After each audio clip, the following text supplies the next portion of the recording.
nação concurseira, tudo bem?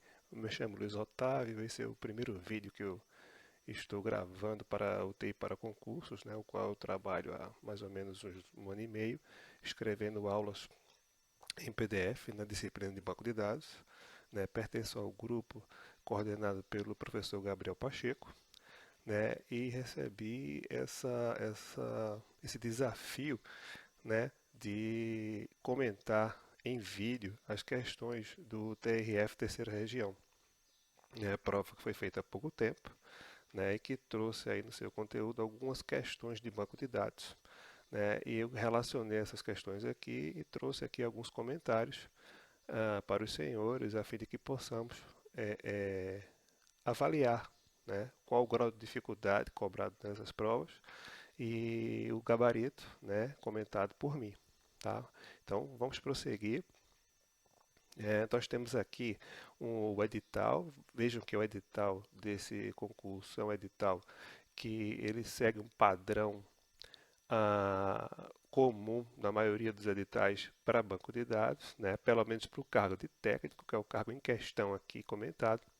Né? Não é um edital que traz a cobrança de tecnologias diversas a respeito de sistemas gerenciadores de banco de dados, nem os assuntos relacionados a Data Warehouse, Data Mart ou sistemas de apoio à decisão, né, que são comuns em alguns outros editais. Então, posso dizer que é um edital trivial, um edital básico, né, para cobranças de questões para o cargo de técnico. Né. A prova teve uma distribuição muito mais focada nas questões relacionadas a SQL, né, foi o que eu percebi. Algumas outras questões trouxeram aí realmente alguma dúvida na sua resolução. Eu creio que alguns candidatos tenham ficado entre duas ou três para marcar, mas o próprio enunciado definia muito bem a sua resposta. Eu vou comentar sobre isso, né, nas questões logo a seguinte. E vamos começar, né? Vamos começar. Eu separei as questões na sequência e de acordo com o assunto do edital cobrado, tá? Então, por exemplo, esse enunciado que antecede a questão 61 até a questão 66, ele foi utilizado na maioria dessas questões, né?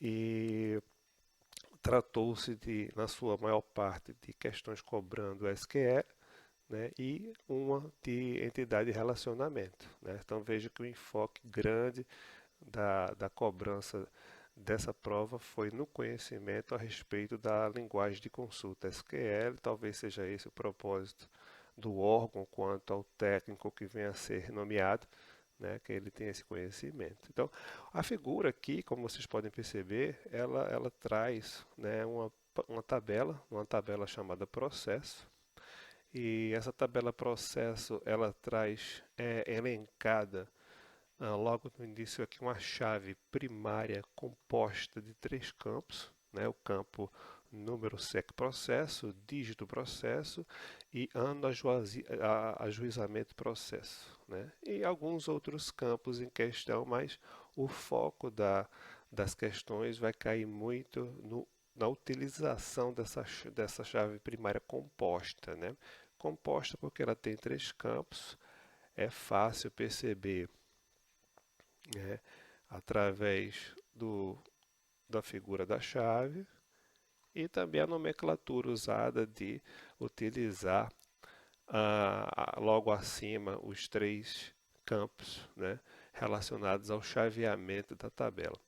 Logo abaixo vocês percebem que ele trouxe um exemplo de registro e você já pode comprovar que essas três chaves aqui, né, esses três campos que eu estou assinalando, respeitam muito bem a utilização da chave primária, principalmente da chave primária composta. Né? Ou seja, não há repetição desses campos aqui. Se vocês observarem, vocês não vão ver os três se repetindo junto, o que violaria o conceito de chave. Tá? Então, de cara, já dá para perceber que as próximas questões não devem cobrar nada a respeito da violação da chave, uma vez que a, a, o próprio conteúdo já está deixando claro que ele não está repetido, tá? Então vamos ver o que é que a banca nos trouxe aí, cobrando acerca desse modelo, né, figurado. Vamos lá, a primeira questão foi a questão 61. A questão 61 é uma questão de comandos SQL, né, como eu próprio detalhei aqui em cima, tá? E ele quer saber o seguinte, ele quer saber se você tem conhecimento, tá, acerca da alteração de uma estrutura já existente de tabela, né? Porque os comandos SQL eles são divididos em comandos que manipulam dados, comandos que alteram dados e comandos que trabalham também com transações de dados, né? Que são os principais envolvidos, e alguns que trabalham também com controle, não é? Onde você e tem questões aqui que tratam, né, do controle de dados, ou seja, eu atribuí a um usuário o direito de alterar, o direito de excluir, o direito de incluir, né? E há uma questão aqui que traz na sequência essa cobrança, tá? Então, aqui o avaliador gostaria de saber se você, candidato, conhece desse assunto, né? Se você estaria preparado para fazer uma alteração estrutural numa tabela em um banco de dados, né? Então, vamos ver o enunciado. O enunciado diz o seguinte: considere que a tabela processo foi criada sem chave primária, nesse caso, para definir a chave primária, antes de serem inseridos registros, deve-se utilizar a instrução SQL tal. Vamos lá. Os comandos que estão de SQL, né, que são relacionados com alteração estrutural, né, não são os comandos de update, nem os comandos de select, né? Ou seja, você ao utilizar alteração estrutural, você vai usar o alter, né, o create, né, para criar uma tabela, para alterar uma tabela, tá? O drop para você fazer uma exclusão, né? Então aqui, por exemplo, ele tá querendo saber se você é capaz de saber qual comando, né, para se incluir uma chave primária na tabela, caso aqueles campos não fossem ainda a chave primária. Quais campos? Aqueles campos que nós vimos, né, na tela anterior, onde você tem lá três campos logo no início. E qual comando seria esse correto? Então, na opção A, por exemplo, ele está utilizando o comando update. Então, esse comando update não é utilizado para alteração estrutural, tá? Então, de cara, você nem precisa mais ler o resto da sentença da alternativa A, tá? O comando add, ele não é utilizado no início, né, de um comando de alteração. Tá? Normalmente você utiliza, normalmente não. A regra é você vai alterar uma tabela adicionando alguma coisa, mas você tem que previamente dizer, né, expressar, né, que comando você está utilizando. No caso, o comando de alteração, que seria o alter. Então, você não inicia a sentença com um add. O insert. Tá? O insert into é utilizado, tá, para acrescentar, né, um registro dentro de um banco de dados. Quando eu digo registro, não é uma estrutura, são dados. Então, se você tem um conjunto de informações a serem inseridos em uma tabela, tá, você faz o uso do insert. Nós não queremos incluir conteúdo, nós queremos incluir uma estrutura de chaves, tá? Ou seja, queremos que aqueles campos que eu vou informar quais são se tornem chave primária, tá? Então não é isso, é uma alteração estrutural, não de inserção de dados. Então o alter table está presente aqui, já é um bom sinal, ou seja, possivelmente esse é o gabarito da questão, né? Eu vou ler o restante, né? Então vejam que ele coloca alter table processo, ou seja, altere a tabela processo, adicionando como chave primária os campos número sec processo, dígito processo e ano ajuizamento processo. Perfeito, tá? Esse aqui é o gabarito da questão. Tá? Ele realmente utilizou o comando de forma certa. Né? Só para terminar, né, todas as questões, mais uma questão começando com med e tentando adicionar aqui uma constraint, e escreveu errado, botou constraint, esse comando aqui com certeza não funcionaria, tá? Então, já vimos aí que o gabarito dessa questão, tá? Deixa eu alterar aqui,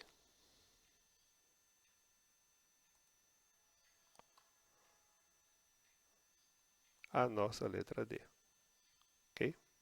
Então esse é o gabarito da questão, sem sombra de dúvida. Próxima questão, mais uma questão de SQL, né? Essa questão de SQL, ela... Deixa eu alterar o ponteiro novamente. Né? Essa questão de SQL, ela gostaria de saber o seguinte. Se você, o candidato, tem conhecimento a respeito do uso do select, né? E se você sabe usar algumas cláusulas dentro dele, tá? Então, ele espera que o candidato tenha essa noção e essa segurança de que o que ele está trazendo aqui como resposta sofre, né, alguma transformação durante a fase do select, ou seja, a banca e o examinador induziu o candidato a expor esse conhecimento. Agora, ele também aproveita, lógico, né, para tentar trazer uma casca de banana, né, uma pegadinha a fim que você possa ficar em dúvida, né, que é o que as bancas fazem, é o que eles esperam, né, derrubar o candidato, tá? Ou obter o candidato que esteja mais atento. Então, no caso, vejam só, ele diz o seguinte na questão: um técnico judiciário de TI executou um comando SQL e foram exibidas as informações abaixo. Olha, foi exibido o seguinte: ano menor do que 2000 e o número 2. Aparentemente é esquisito para um candidato que não tenha muita prática em utilizar SQL ver um resultado como esse, né? Mas na verdade é comum e lógico, quase ninguém vai colocar como cabeçalho de um resultado ano menor que 2000, mas em relação a concursos tudo é esperado, né? Então, primeira coisa que você tem que observar, tá? Ano, espaço 2000 não está junto, né? Há um espaço entre o ano e entre 2000 em relação ao sinal do menor que, tá? Então, ah, você vai precisar ali fazer o uso das aspas, tá? Para tornar isso uma única coisa, né? Um resultado textual. Caso contrário, a sintaxe não vai funcionar do SQL, tá?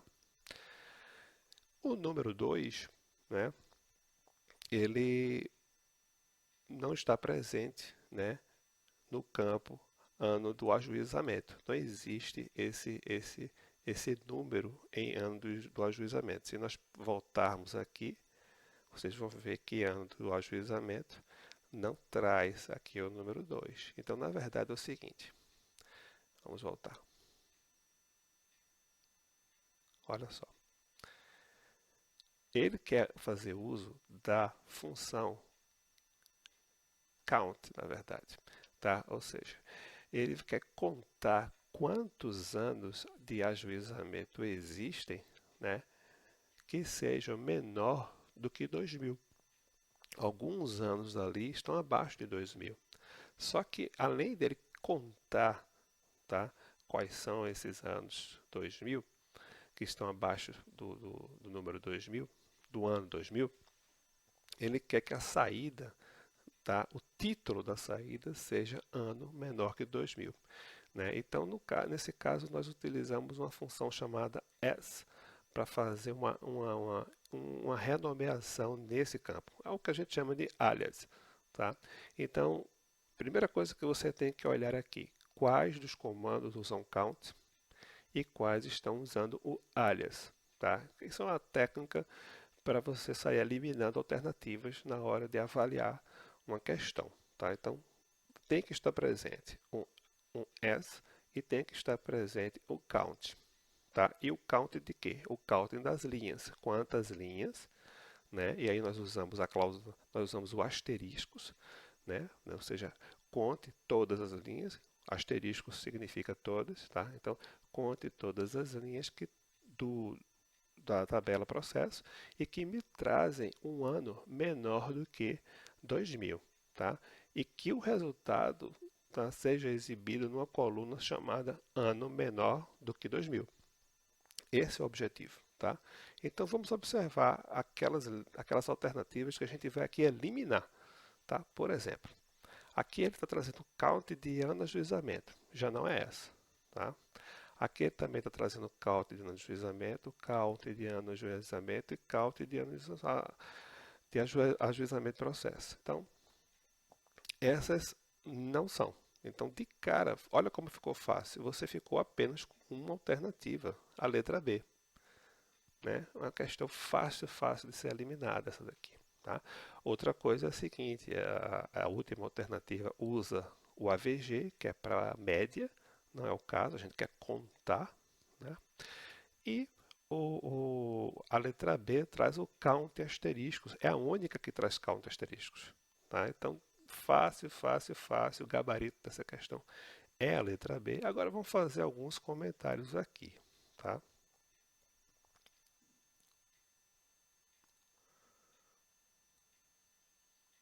Ok, vamos lá.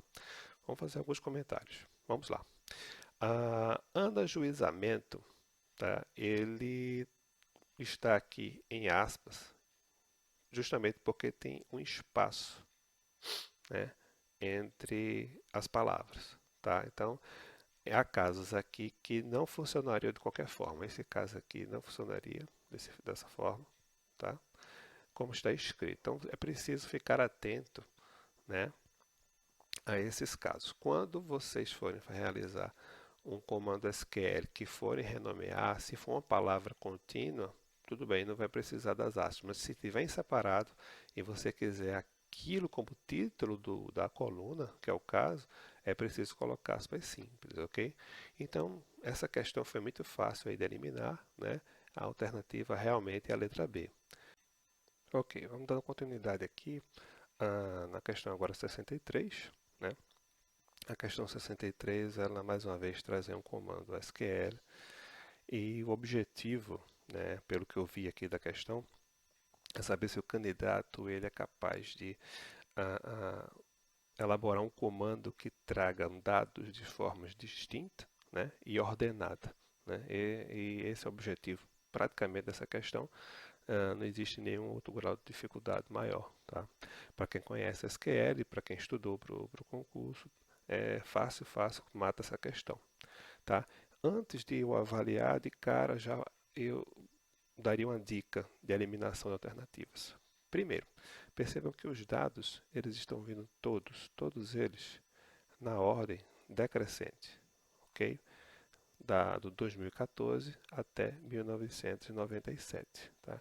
Isso quer dizer que eu apliquei aí um order by, ou seja, no meu select, lá no finalzinho, eu usei uma cláusula order by para ele ordenar por um campo, no caso pelo campo ano, ajuizamento, processo, né?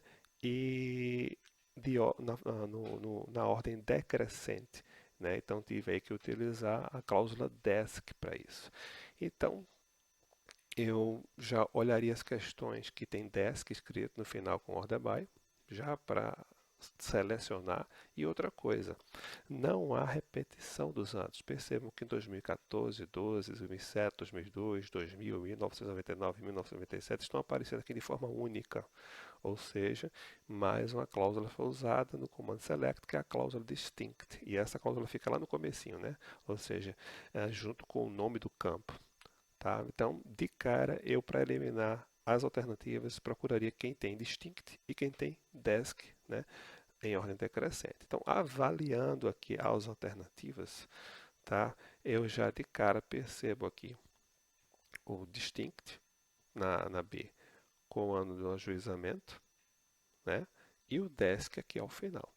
Na primeira, vamos por uma. Deck, está errado, não é assim que se escreve. Então, mata essa daqui, ok?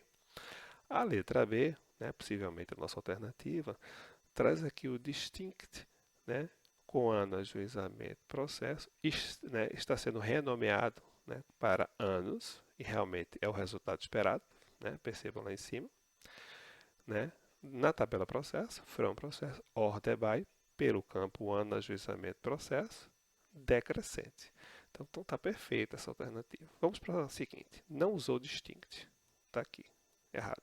Não usou distinct. Está errado. Usou distinct, mas não usou o task aqui ao final. Ok? Então, errado. Então, o que sobrou aqui, realmente, de fato, que está perfeito, é a alternativa B na questão 63, é o gabarito da questão. Tá? Vejam que a banca até agora ela está aproveitando o conhecimento de uma questão para outra. Veja que na questão anterior ele usou a cláusula else para saber se você, candidato, sabe renomear um campo e já aplicou esse conhecimento na questão posterior, ou seja, na visão da banca e do examinador, se um candidato não foi capaz de saber aquele item, né? Ou seja, aquele conhecimento numa questão, ele possivelmente não vai saber aproveitar na próxima, o que daria ao candidato um erro em cascata, ou seja, duas questões de uma só vez erradas, né? Mas eu sei que você se preparou bem e não ia cair nessa esparrela, né? Então vamos passar para a próxima questão aqui para a gente não perder o nosso ritmo, né? Bom, pessoal, então chegando aqui agora na questão 64, né? Vejam aí que a banca agora está cobrando mais uma vez comandos SQL, porém com um outro enfoque, né? Não é mais um comando onde ele prevê que você vá selecionar ou alterar dados. Ele está cobrando aqui a sua noção sobre os comandos de controle, ou seja, se você é capaz de atribuir ou tirar direitos, né, para um usuário acerca do uso de alguns objetos no banco de dados. Então, a sentença ela vai direto ao ponto quanto a isso. Veja só, o superusuário root do banco de dados deseja conceder permissão para que o usuário Paulo possa alterar os dados dos registros contidos na tabela processo. Né? Para isso, ele deve digitar a instrução. Bom, os comandos, né, utilizados para que você possa atribuir ou retirar direitos do usuário, né, é o grant e o revoke, como eu trouxe aqui um pequeno exemplo, né, retirado do meu curso em PDF. Né, o comando grant ele atribui permissão, o comando revoke retira essas permissões. No caso, eu quero atribuir ao Paulo o direito de alterar, né, como o próprio enunciado traz aqui, ó, alterar dados. Ou seja, quando eu estou falando de alterar em relação a dados, não a estrutura, eu estou falando do comando update, ou seja, eu vou atribuir ao usuário Paulo o direito de utilizar o comando update na tabela processo. Então, o objeto aqui na cláusula do grant da nossa questão é a tabela processo, o usuário é o Paulo e o privilégio é o update. Então, a única alternativa que traz um update junto com o comando grant, né, que é onde nós atribuímos o determinado direito, é a letra C. Né? Então, grant update on processo to Paulo, ou seja, eu estou atribuindo ao usuário Paulo o direito de realizar alterações, ou seja, a letra C é o gabarito, né, da questão 64, tranquilo, sem nenhum grande desafio para responder essa questão. Até agora, vejam que está sendo fácil eliminar. Né? Existem muitas questões da banca, né, que trazem às vezes duas, três, né, opções quase que idênticas e você fica ali naquela agonia para responder qual a certa, mas quando você trabalha por eliminação, fácil, você sai do outro lado. Tá? Vamos para a próxima. Essa daqui ela traz uma pequena pegadinha para aqueles que estão acostumados a desenvolver aplicativos e utilizam determinados comandos, só que para banco de dados. E vejam que o edital não trouxe tecnologias, né? Ele não trouxe a cobrança de banco de dados Oracle ou banco de dados MySQL, ou PostgreSQL, o SQL Server, né? Ou seja, se caso ele trouxesse essa cobrança, possivelmente ele traria a cobrança de alguns comandos específicos utilizados para esses bancos junto com SQL. Mas como ele não trouxe, para evitar todas elas, ele tem que tratar como SQL ANSI, que é o SQL nível, né, comum. Então vamos ver aqui a questão fala do seguinte, tá? Após receber permissão para alterar os dados dos registros contidos na tabela processa, o usuário Paulo, só um abre aspas, veja que ele está trazendo as questões cumulativamente em relação à evolução do conhecimento. Veja que Paulo foi utilizado na questão anterior, assim como a renomeação do S nas tabelas também foi utilizado de uma questão para outra, então a banca tomou esse cuidado, né, de trazer a evolução de uma linha de raciocínio no conhecimento, e o que eu acho muito interessante. Acho que as provas deveriam seguir um nível assim em relação à forma como as questões são elaboradas, né, porque dá um conforto para o usuário, ao mesmo tempo não foge muito à cobrança do conhecimento, porque aqui ele pode colocar qualquer coisa, mas ele segue uma sequência lógica, né? Então, não fica aquela coisa jogada, uma hora cobra isso, uma hora cobra aquilo. É desafiador, traz um grau de dificuldade, traz, mas não acho muito inteligente, né? Inteligente realmente é trazer uma sequência por dependência do assunto. Então aqui está sendo feito isso, esse concurso realmente ele preservou esse princípio, né? Então vamos lá. Após receber permissão para alterar os dados dos registros contidos na tabela processo, né, que foi na questão anterior, o usuário Paulo inseriu diversos registros utilizando a instrução insert. E em seguida, constatou por meio da instrução select que estes dados foram inseridos adequadamente. Ok, ok. Porém, outros usuários que acessam a tabela não visualizarão os dados inseridos por Paulo até que ele execute o comando. Então, é o seguinte: imagine que o Paulo está diante de um terminal, né?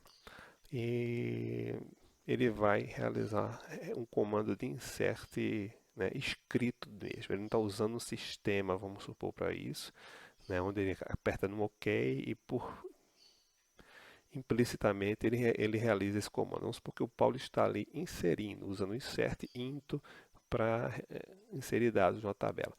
O Paulo ele vai visualizar todo o seu conteúdo inserido após ele realizar os insertos e realizar o comando select, sim. Mas os usuários lá na ponta que estão usando o sistema ainda não, por simples fato.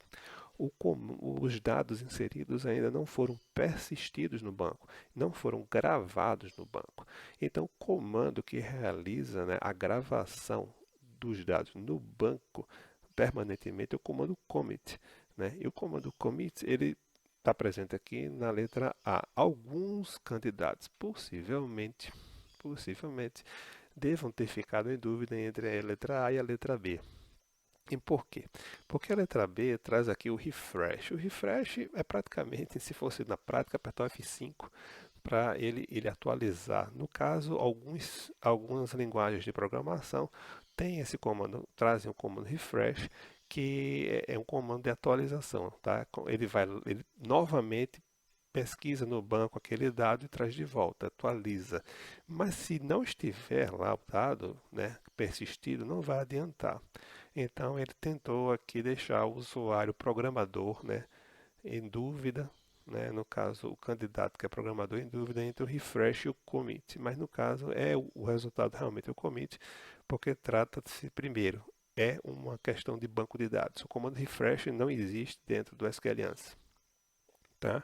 Já o comando commit sim, tá? Então o comando commit é a resposta, é o gabarito da questão, tá? Então ele trouxe aqui algumas outras alternativas, como end transaction, não tem nada a ver com o que ele pede na questão. Uma transação em banco de dados é um bloco praticamente de instruções onde o usuário necessita que esse bloco seja isolado, né, com vários inserts e alterações, e você ali pode realizar o commit final, né, ou commits parciais do que está acontecendo. Tá? Ou você pode fazer um commit de um ponto específico, usando save point, não um end point como tem aqui. Tá? Então, para o que interessa para a questão em relação à gravação de dados em base, tá? É a questão A, é o que interessa. Tá? No gabarito letra A da questão 65. Na 66, vamos lá. Agora sim, chegamos a uma questão de entidade de relacionamento, que é um assunto cobrado no edital para banco de dados dessa prova, né? Até o momento, vejam que ele explorou SQL, agora chegou numa de modelo entidade de relacionamento. Vejam bem, se a tabela processo for ligada a uma outra tabela em um relacionamento um para muitos, sendo um o processo, né, para N da outra tabela. Ou seja, ele quer saber o seguinte: se eu criar uma outra tabela que eu não sei qual é o nome, ele não me deu esse nome, tá? E quiser ligar essa tabela a essa já existente, que é processo, no relacionamento um para muitos, o que eu devo fazer? Que cuidado eu preciso tomar? Bom, antes de avaliar a questão, né, de cara, ele está cobrando aqui para você se você conhece de modelagem. E se você conhece, né, a respeito de chaves primárias e chaves estrangeiras, né, e como aplicá-las, o que precisa estar presente aí, né, e se estiver presente, né, o uso da chave primária e da chave estrangeira, o que eu devo fazer para que a integridade desses dados seja preservada, né? Então é isso que ele quer saber. É isso que o candidato a banca está cobrando do candidato aqui nesse momento, tá? Então vamos avaliar ponto a ponto, tá?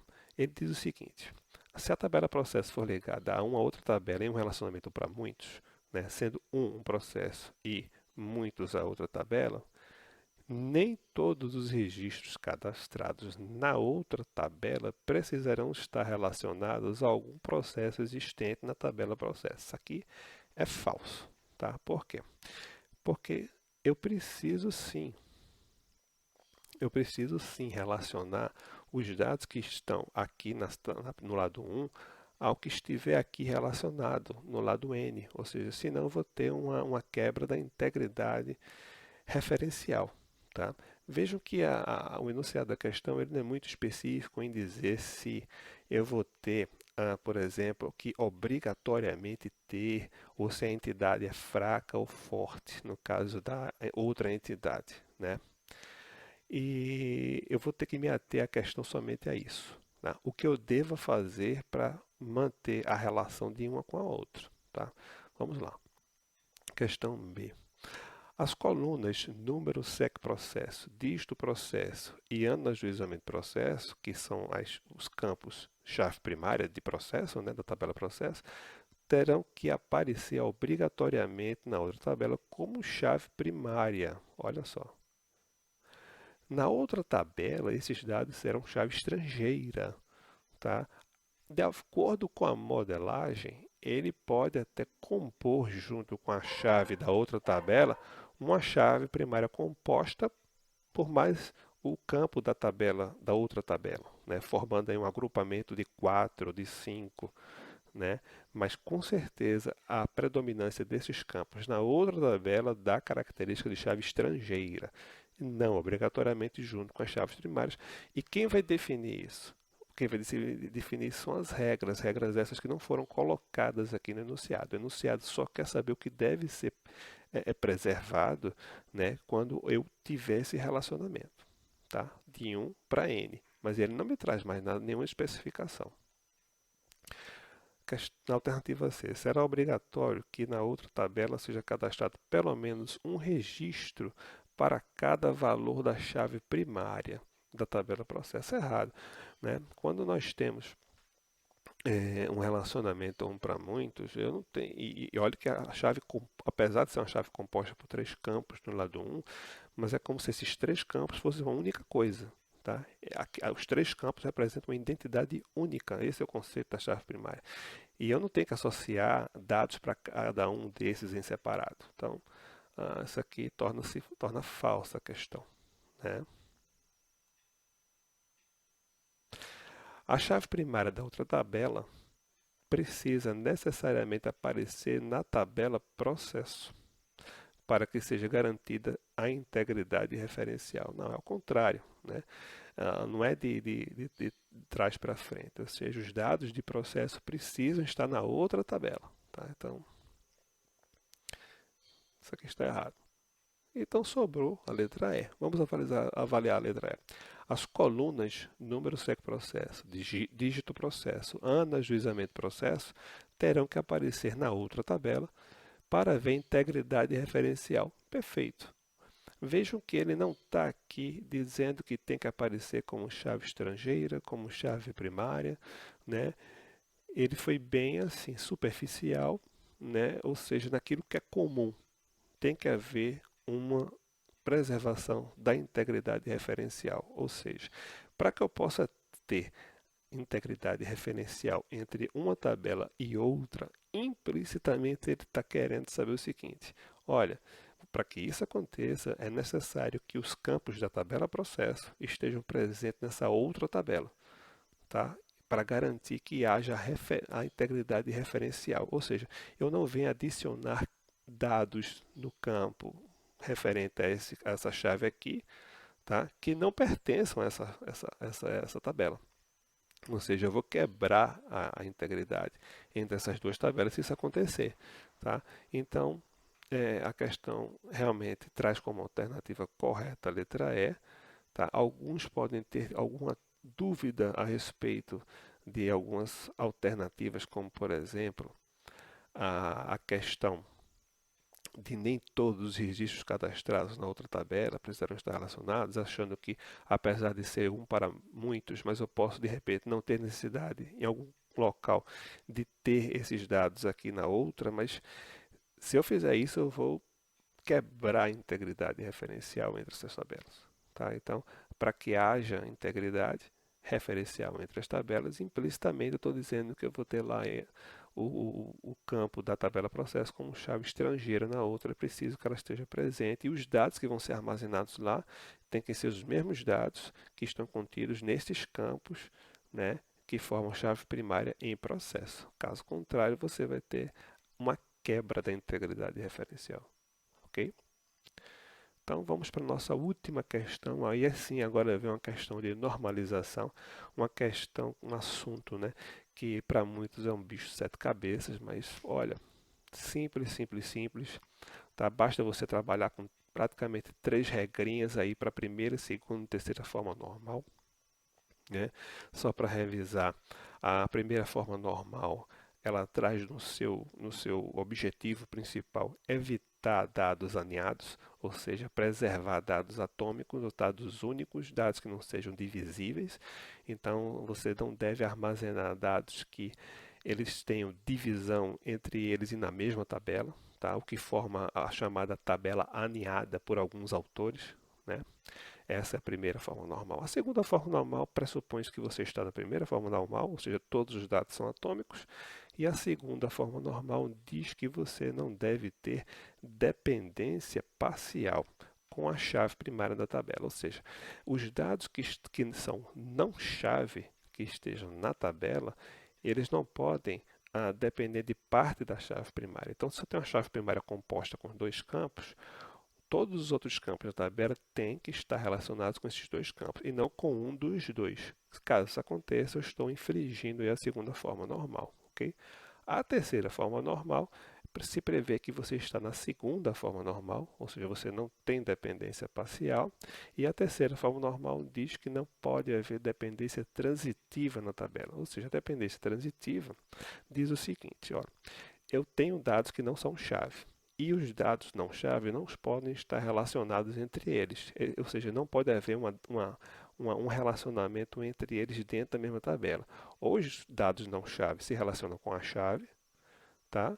Ou eu vou ter que criar uma outra tabela para fazer relacionamento com os outros campos. Mas eu não vou poder ter campo não chave se relacionando com consigo, tá? Ou seja, um campo não chave com outro campo não chave. Eu não posso ter. Isso chama-se dependência transitiva e não é permitido, e isso inflige a terceira forma normal. Vejam que aqui nos enunciados da questão, já batendo o olho, ele não traz referência à terceira forma normal. Então vamos se preocupar somente com as duas, tá? E com os peguinhas que a questão traz aqui, que essa sim deve ter deixado os candidatos aí com dor de cabeça na hora da prova, tá? Olha só, uma entidade de departamento é composta pelos atributos abaixo: código do departamento, matrícula do funcionário, nome do departamento, nome do funcionário, telefone do departamento, telefone do funcionário e número da CTPS. Primeira coisa, ele trouxe aqui uma tabela com dados totalmente misturados e propositalmente, tá? Propositalmente, sempre alternando algo do departamento com algo do funcionário, né, até o final. E com certeza isso causou aí uma certa confusão e deu trabalho para raciocinar na hora da prova, mas é fácil de sair aqui do outro lado, porque o próprio enunciado da questão já diz o que ele quer. Olha só, considerando que só poderá ser cadastrado em um, um único número de telefone, tanto para os departamentos quanto para os funcionários, para que essa entidade seja normalizada adequadamente, deve-se, ou seja, o que ele quer é que o número de telefone, tanto funcionário quanto departamento, não se repita, ok? Não se repita. Então, se eu quero um único número de telefone, ok? Eu não vou, consequentemente, criar uma tabela telefone para isso. Não faz sentido criar uma tabela telefone para armazenar um telefone, né? Então, o telefone ele vai ser único. Agora, ele deve ser único, deve estar presente para departamento e para funcionário, e não tudo misturado como está aí. Eu não tenho garantias aqui de controlar isso da forma como está. Então, vamos ver o que é que ele traz aqui nos enunciados, ok? Aplicar a segunda forma normal, que requer que todos os valores de atributo em entidade sejam atômicos, ou seja, o fato de garantir a atomicidade, tá, dos dados em uma tabela pertence à primeira forma normal e não à segunda forma normal. Então está errado. Letra B. Aplicar a segunda forma normal, né, de forma que todos os demais atributos sejam dependentes da chave primária, que deverá ser composta pelos atributos código do departamento e matrícula do funcionário. Ou seja, ele está sugerindo, ok, que criemos aqui uma chave primária composta com código do departamento e matrícula do funcionário. Ok.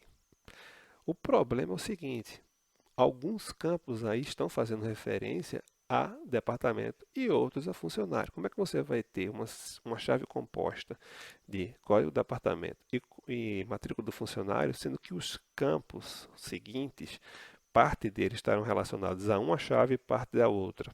Ou seja, você estaria quebrando justamente o princípio da segunda forma normal, tá? Que é da referência parcial.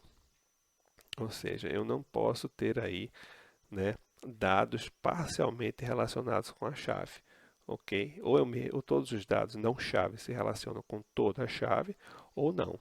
Então, a segunda forma normal é justamente o contrário do que a questão está aqui abordando, ok? Então, está errado. Letra C. Aplicar a primeira forma normal colocando os atributos matrícula do funcionário, nome do funcionário, telefone do funcionário e número da CPS em uma entidade funcionário, relacionada adequadamente à entidade departamento. Opa, olha aí. Eu estou justamente evitando o aninhamento de vários dados, que da forma como está misturados, eu estou propenso a ter dados ali não atômicos, tá? Então, a separação das entidades vai me fazer o seguinte, com que eu tenha dados do departamento de um lado e dados dos funcionários do outro, né? Cada um aí em sua própria tabela e o dado do telefone presente lá.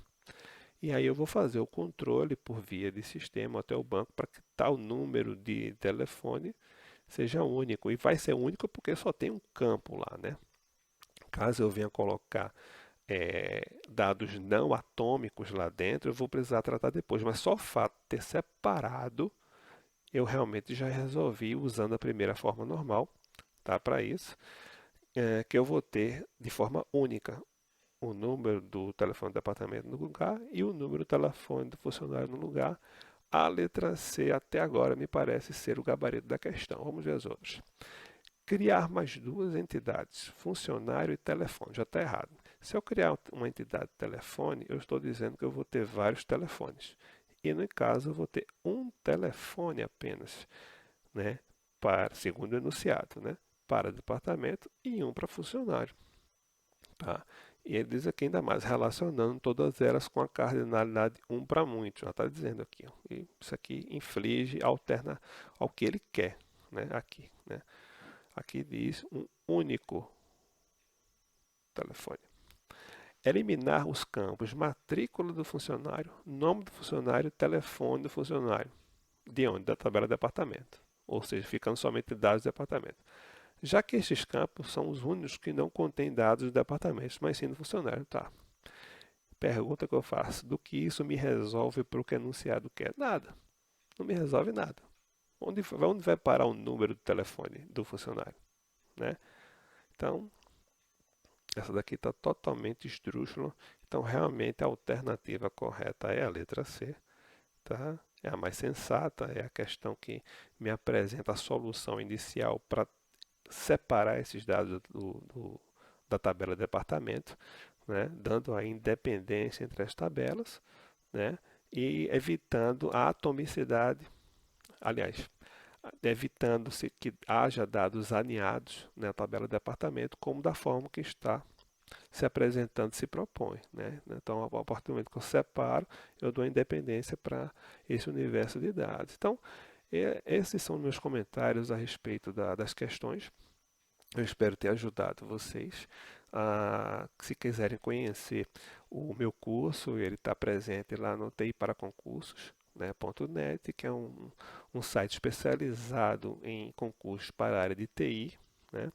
E lá nós trabalhamos com questões comentadas e também muito curso teórico junto, tá? Mas o grande foco são realmente comentários de questões, que, ao meu ver, é a melhor forma de se estudar e conseguir a aprovação no concurso desejado, tá? Foi um prazer estar aqui, espero que tenha sido proveitoso e boa sorte aí na prova, no resultado. Deus abençoe, um grande abraço.